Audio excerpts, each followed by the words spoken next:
কবিরা গুনাহ যেই তালিকা আছে তাতে প্রায় 70টির মতো গুনাহ আছে এমন যে গুনাহগুলো কবিরা গুনাহের মধ্যে গণ্য। আল্লাহ তাআলা ইরশাদ ফরমান, ইন তাজতানিবু কাবাইরা মা তুনহাউনা আনহু নুকাফির আনকুম সাইয়্যাতিকুম ওয়া নুদখিলকুম মুদখালান কারীমা। তোমরা যদি বড় গুনাহ থেকে বাঁচো, কবিরা গুনাহ থেকে বেঁচে থাকো, নুকাফির আনকুম সাইয়্যাতিকুম, তাহলে তোমাদের ছোট ছোট গুনাহ সগীরা গুনাহগুলোকে আমি এমনিতেই মিটিয়ে দেব, মুছে দেব। শুধু তাই না, ওয়া নুদখিলকুম মুদখালান কারীমা, এবং তোমাদেরকে এমন এক সম্মানিত স্থানে তোমাদেরকে প্রবেশ করাবো যে সম্মান দুনিয়ার কেউ দিতে পারবে না। ব্যক্তির হাইসিয়ত অনুযায়ী সম্মানের মাত্রা, সম্মানের আসন সেটা পার্থক্য হয়ে যায়। একজন সাধারণ মানুষ কাউকে সম্মান করা নিজের ঘরে নিয়ে গেল, নিজের বাড়িতে নিয়ে গেল, তাকে সম্মানজনক আপ্যায়ন করাইলো, তো ব্যক্তি হিসাবে তার সাধ্যের সবটুকু দিয়া সে সম্মান করছে। আবার কোন কোটিপতি, কোন এমপি সাহেব, মন্ত্রী সাহেব কাউকে সম্মান করলো, ডাইকে বাড়িতে নিল, সম্মানের সাথে মেহমানদারি করাইলো, সম্মানের সাথে থাকতে দিল, বসতে দিল, পার্থক্য হয়ে যায়। আবার যদি বাদশা কাউকে সম্মান দিয়ে কোথাও নিয়ে বসান, তো সেটা বাদশার দেওয়া সম্মান। দুনিয়ার সবার সম্মানের চাইতে বাদশার সম্মান এটা দামি। তো আহকামুল হাকিমিন, সমস্ত বাদশাদের যে বাদশা যিনি আল্লাহ সুবহানাহু ওয়া তাবারাকা ওয়া তাআলা, যদি কাউকে সম্মান দেওয়ার কথা বলেন যে আমি তাকে সম্মানিত করব, সুবহানাল্লাহি ওয়া বিহামদিহি, সেই সম্মান কত বড় সম্মান, কত উচ্চ মাপের সম্মান। তো এখানে যে কথাটা বলা হয়েছে যে বড় কবিরা গুনাহ থেকে যদি বান্দা বেঁচে থাকে, যেগুলো আল্লাহ নিষেধ করছেন সেগুলো থেকে যদি বান্দা বেঁচে থাকে, তাহলে সগীরা গুনাহ মাফ করে দিবেন। সগীরা গুনাহ আল্লাহ তাআলা আমলের দ্বারা মাফ করে দেন। ওযু করলে সগীরা গুনাহ ঝরে যায়। তারপরে নামাজের মধ্যে বিভিন্ন পর্যায়ের আমল আছে, সেগুলো করলে আল্লাহ তাআলা সগীরা গুনাহ মাফ করে দেন। এক নামাজ থেকে আরেক নামাজ সগীরা গুনাহ মাফ হয়ে যায়। এখন কবিরা গুনাহ যদি হয়ে যায় তখন কি করা? কবিরা গুনাহ যদি কারো দ্বারা হয়ে যায়, তাহলে সেটার তদারকি হলো, সেটার তদবির হলো তওবা করা, আল্লাহ তাআলার কাছে খাঁটি দিলে তওবা করা, মাপ চাওয়া। তো এখন অনেক কাজে আমরা করি, সারাদিনে অনেক আমল করি, আবার গুনাহের কাজ যখন হয়ে যায় তখন মানুষ নিজের থেকে বুঝতে পারে, অনুভব করতে পারে যে আমার দ্বারা গুনাহ হইতেছে। বাকি গুনাহটা কোন পর্যায়ের এটা যদি জানা না থাকে, তাহলে সেখানে বান্দা আল্লাহর কাছে মাপ চাইবে, ক্ষমা চাইবে। যদি জানা থাকে যে হ্যাঁ এটা তো কবিরা গুনাহ হয়ে গেছে, এটার জন্য আলাদাভাবে মাপ চাওয়া দরকার, তাহলে বান্দা সেভাবেই আল্লাহ তাআলার কাছে মাপ চাইবে।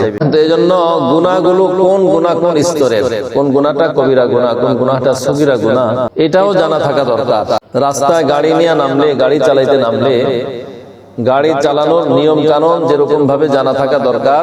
রাস্তায় কোথায় কোন সিগন্যাল, কোন নিশানা থাকলে গাড়ি কিভাবে কতটুকু স্পিডে চালাইতে হবে, এই সংকেতগুলো জানাও কি জরুরি। গাড়ি চালানোতে পারদর্শী হওয়া জরুরি, সাথে সাথে ট্রাফিক সিগন্যাল থাকে, আইল্যান্ড থাকে। তারপরে অনেক সময় রাস্তার মধ্যে এই যে সাদা রং দিয়ে বিভিন্ন ধরনের নিশানা থাকে, তো কোন নিশানায় কি সিগন্যাল, এগুলিও জানা থাকা দরকার। মুসলমান হিসাবে আল্লাহ তাআলা আমাদের উপরে যে সমস্ত বিধান, যে সমস্ত হুকুম আহকাম দিয়েছেন, সেগুলো জানা, সেগুলো আমল করা, এটাও জরুরি। আবার কখন, কোথায়, কোন পর্যায়ে কোন গুনাহ থেকে বাঁচা দরকার, কোনটা গুনাহের কাজ, কোনটা বড় গুনাহ, কোনটা ছোট গুনাহ, সেগুলোও জানা মুসলমানের জন্য জরুরি।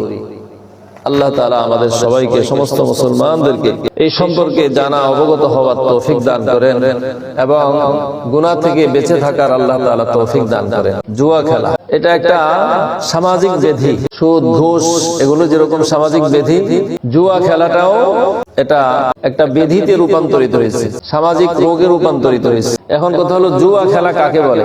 তো জুয়া হলো এমন যে খেলার মাধ্যমে হোক, দুই ব্যক্তির মাধ্যমে হোক, বাজি ধরা, যেটা এটা বেট বাঁধা, তো দুই পক্ষ থেকে যে কোনো এক পক্ষকে সেটা দিতে হয়, আদায় করতে হয়, ঠিক আছে। এমনি ভাবে বিভিন্ন কাঠির মাধ্যমে, তারপরে ওই যে একটা আছে ঘুরাইলে ওটার একটা তীর থাকে বা একটা নিদর্শন থাকে, অনেক টাকা পয়সা দেওয়া থাকে বা এটা সেটা দেওয়া থাকে, তো ওটা ঘুরান দিলে ওই চিহ্নটা যেই বরাবর যা পড়ে সেই বরাবর সেটা পাওয়া যাওয়া। তো এইভাবে অনেক পদ্ধতি আছে। বর্তমানে তো আধুনিক যেটা জুয়া সেটা হলো ক্যাসিনো, আধুনিক জুয়া যেটা সেটা হলো ক্যাসিনো। এবং ওই যে বলছে না সব হাতে উঠে গেছে, পকেটে ঢুকে গেছে, বুঝা যাচ্ছে? আগে এই একসাথে হইয়া বনে জঙ্গলে ঝোপে জাড়ে আড়ালে আবদালে বসে এগুলি খেলতে হইতো, কেউ দেখা ফেলে কিনা, তারপরে এরকম একটা চিন্তা ভাবনা থাকতো। আর এখন কি এই দেশে ওই দেশে, একজন আমেরিকা, একজন বাংলাদেশে, একজন সাউথ আফ্রিকা, একজন ইন্ডিয়া, আর একজন পাকিস্তান, একজন অন্য কোন দেশে, এভাবে চলছে।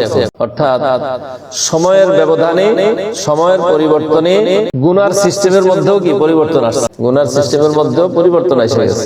এখনকার জুয়া সেটা হয় ব্যক্তি এক জায়গায় হওয়া লাগে না, ব্যক্তি এক এক দেশে অবস্থান করে, এক এক এলাকায় থাকে, বাস মোবাইলের মাধ্যমে, ইন্টারনেটে এই সমস্ত এগুলো চলছে।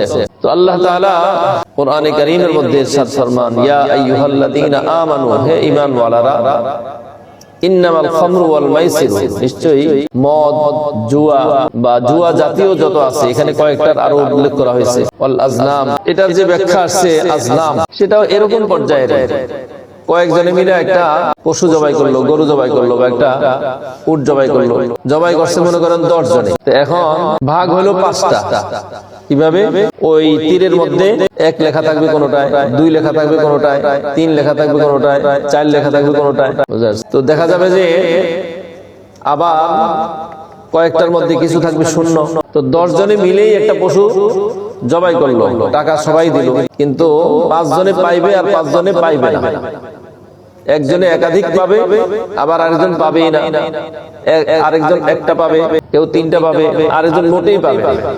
তো এরকম ভাবে আরবদের মধ্যে এই লটারি ধরে পশু জবাই করতো, এটাকে আজলাম বলা হয়েছে। তো মদ, জুয়া বা এরকম পশু জবাই করে লটারির মাধ্যমে বৈষম্য ভাবে বন্টন করা, অর্থাৎ কেউ পাইলো কেউ পাইলো না, লটারির মাধ্যমে এরকম, এই সবগুলোকে আল্লাহ তাআলা বলেন রিজসুম মিন আমালিশ শাইতান। রিজসুন, প্রথমে তো বলা হয়েছে যে এগুলো অপবিত্র, নাপাক সব, মদ, জুয়া, লটারি এগুলো সব নাপাক।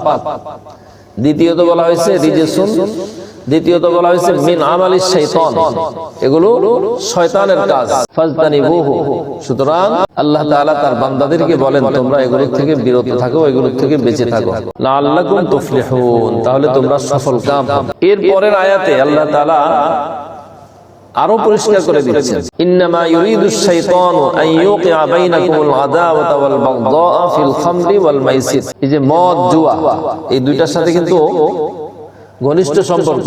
যেখানে জুয়ার আসর আছে সেখানে মদের আসরও আছে। তো এই জন্য এই দুইটার মাধ্যমে শয়তান কি করে, তোমাদের পারস্পরিক বিভেদ, বিশৃঙ্খলা, ঝগড়া বিবাদ বাজায় দেয়। বাস্তব এটাই। তো পারস্পরিক দুশ্মনী, পারস্পরিক ঝগড়া বিবাদ, এগুলোর মধ্যে শয়তান লিপ্ত করায় দেয়। ওয়া ইয়াসুদ্দাকুম আন যিকরিল্লাহ, আর তোমাদেরকে আল্লাহর জিকির, আল্লাহর স্মরণ থেকে বিরত রাখে। ওয়া আনিস সালাহ, আলাদাভাবে আল্লাহ তাআলা উল্লেখ করছেন যে আল্লাহর জিকির থেকে তো দূরে রাখেই, বিরত রাখেই, নামাজ থেকে বিরত রাখে। ফাহাল আনতুম মুনতাহুন, যেই কাজ, একটা হলো শয়তানের কাজ, অপবিত্র কাজ, যেগুলোর মাধ্যমে শয়তান পারস্পরিক দুশ্মনী বাড়ায়, দুশ্মনীতে লিপ্ত করে, পারস্পরিক ঝগড়া বিবাদে ফেলায়। এরপরে হলো যেগুলোর দ্বারা শয়তান আল্লাহর জিকির থেকে বান্দাকে বিরত রাখে, নামাজ থেকে বিরত রাখে। তো আল্লাহ তাআলা বলেন এরপরেও কি তোমরা এর থেকে বিরত হবে না? ফাহাল আনতুম মুনতাহুন, তোমরা কি এর থেকে বিরত হবে না? তো এই জন্য যত ধরনের জুয়া আছে, লটারি, এই যে লটারি ছাড়া হয় বিভিন্ন সেবামূলক নাম দিয়া, বুঝা যাচ্ছে, যেভাবেই নাম দেখ, নাম যত সুন্দরই হোক, কাজ যেহেতু শয়তানের কাজ, এটা কোনোদিন কল্যাণ বয়ে আনতে পারে না। এটার দ্বারা ক্যান্সার হাসপাতাল করা হবে, এটা করা হবে, সেটা করা হবে। এটার জন্য সহিভাবে, সঠিকভাবে মানুষের থেকে অনুদান নেওয়া হোক, অনুদানের মাধ্যমে সেটা করা হোক, তাহলে এর মধ্যে বরকত থাকবে, খায়ের থাকবে। অতএব যেই নামেই হোক, যেভাবেই হোক, যেই লেনদেনের মধ্যে, পারস্পরিক লেনদেনের মধ্যে একজন ক্ষতিগ্রস্ত হয়, আরেকজন অতিরিক্ত লাভবান হয়ে যায়, একজন দেউলিয়া হয়ে যায়, আরেকজন কোটি কোটি টাকার মালিক হয়ে যায়। এরকম সব ধরনের লেনদেন এটা জুয়ার অন্তর্ভুক্ত। এই যে মেলার মধ্যে বিভিন্ন আসর, বিভিন্ন ভাবে জুয়ার আয়োজন, ক্যাসিনোর জুয়া, তারপরে এরকম আরো যত আছে, এই সবগুলোই কবিরা গুনাহের মধ্যে অন্তর্ভুক্ত। আর আল্লাহ তাআলা কঠোর ভাবে এগুলো থেকে বিরত থাকার জন্য মানুষকে নির্দেশ দিয়েছেন। লটারির একটা মাত্র সূরত জায়েজ আছে, যেটা হাদিস শরীফের মধ্যে পাওয়া যায়। সেটা হলো কোন জিনিস সমান ভাগে ভাগ করার পরে, কোন জিনিস একাধিক ভাগ করতে হবে, 4 ভাইয়ের মধ্যে বন্টন করে দিতে হবে। তো এখন ওই বন্টনের ক্ষেত্রে কে কোন দিক থেকে নেবে, কে কোনটা নেবে, এতটুকু নির্ধারণের জন্য যে লটারি, এটা জায়েজ আছে। এছাড়া যত লটারি আছে এই সবগুলোর মধ্যেই দেখা যায় যে একজন জিতে আর একজন হারে।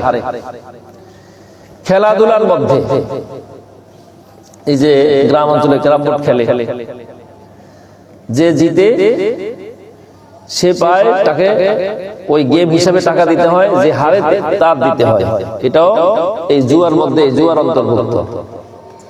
হ্যাঁ, কোন খেলা, সেই খেলার মধ্যে যদি তৃতীয় পক্ষ থেকে কোনো পুরস্কারের ঘোষণা থাকে, কোন ব্যক্তি বিশেষের থেকে, খেলার টিম 2 পক্ষ খেললো, কোন ব্যক্তির পক্ষ থেকে একটা পুরস্কার থাকলো, অথবা কোন সংগঠনের থেকে পুরস্কার থাকলো, সেটা এই জুয়ার অন্তর্ভুক্ত হবে না। কারণ এখানে তৃতীয় পক্ষ থেকে পুরস্কারের ঘোষণা, 2 পক্ষের থেকে একজন দিবে আরেকজন দিবে, এরকম না।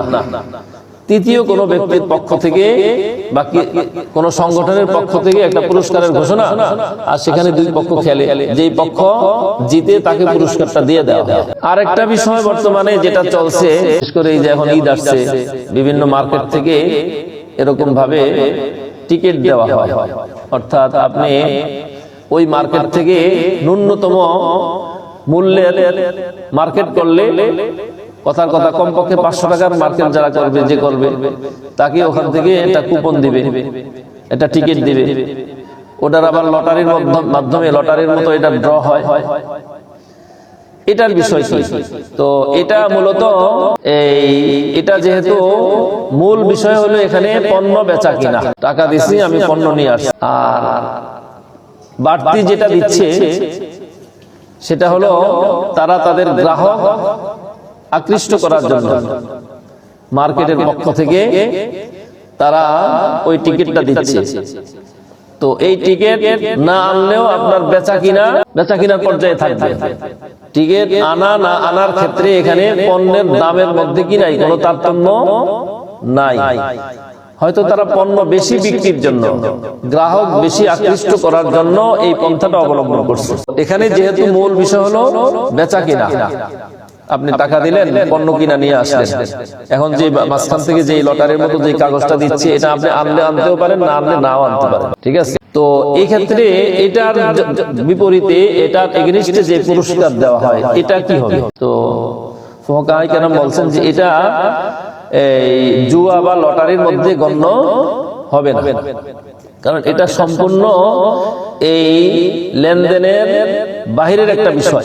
যদিও লেনদেন করার কারণে এটা দেওয়া হচ্ছে, ঠিক আছে, কিন্তু এটা না আনলে জিনিসের দাম বাড়া যাবে, বা এটা আনলে জিনিসের দাম কমবে, এরকম কোনো বিষয় সেখানে থাকে না। পণ্যের যেটা দাম সেটা নির্ধারিত থাকে, বা দরদাম করা এটা বেচা কিনা হয়।